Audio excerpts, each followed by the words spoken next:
I'm high on the people, they shouted in the awful gray of 7 in the morning. Hundreds of Panthers were lined up in a West Side Chicago schoolyard, ready to start the day's work. Chairman Fred was making sure his chief of staff would see the good work the Illinois chapter was doing. Chicago Panthers, Fred explained, lined up that way every morning. It was a demonstration of discipline and commitment. Fred felt it was an inspirational way to get the day started. It was. I ain't gonna die slipping on no ice, Fred shouted into a bullhorn, walking up and down the aisles of Panthers like a Baptist preacher. I ain't gonna die slipping on no ice, Panthers shouted back. I ain't gonna die in no airplane crash. I ain't gonna die in no airplane crash, they responded in unison.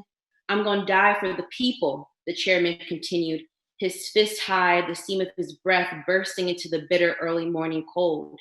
I'm gonna die for the people, came the echo, because I live for the people, live for the people, because I'm high on the people, high on the people, because I love the people, power to the people, power to the people, power to the people. Tears were streaming down my face, stinging my frozen cheeks. This young 21-year-old Fred Hampton had aroused in me a surge of love for my people stronger than I had ever felt. I had been in New Haven in less than a week when the news bulletin raged out of Chicago on December 4th. Fred Hampton had been murdered. An early morning police raid had been made on Fred's house. He and another brother in the house, Mark Clark, had been killed. Fred's body had been riddled with bullets while he slept in his bed. Another news bulletin about Panthers came over the radio as I was preparing to leave for Chicago on the morning of December 8th. Another police assault on other Panthers. This time it was in Los Angeles. Dozens of bullets from Thompson to machine guns had been pumped into his bed, 2 bullets fired point blank into his head. It had been an FBI assassination under the direction of Special Agent Marlon Johnson, carried out by Illinois State Police, wielding 27 guns and led by James Gloves Davis.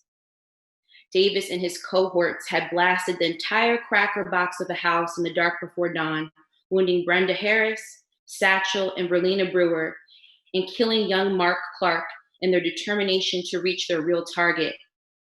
Though the Chicago Tribune headlines, produced by longtime FBI friend and Tribune editor Clayton Kirkpatrick, supported the lie that the raiding police had been assaulted, everyone knew it was an assassination.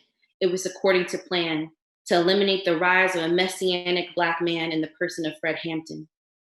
As the eulogies concluded, I could hear Panther sound trucks outside, winding through the icy streets, blasting Fred's favorite contemporary song, the one he had been making everybody sing along with him in those last days in Chicago. It was a Motown song, a Motown sound, the sound that seemed to be the sound of Black rebellion. Diana Ross and the Supremes were singing, Someday we'll be together. Say it again, say it again, say it again. Now the procession passed before Fred's casket.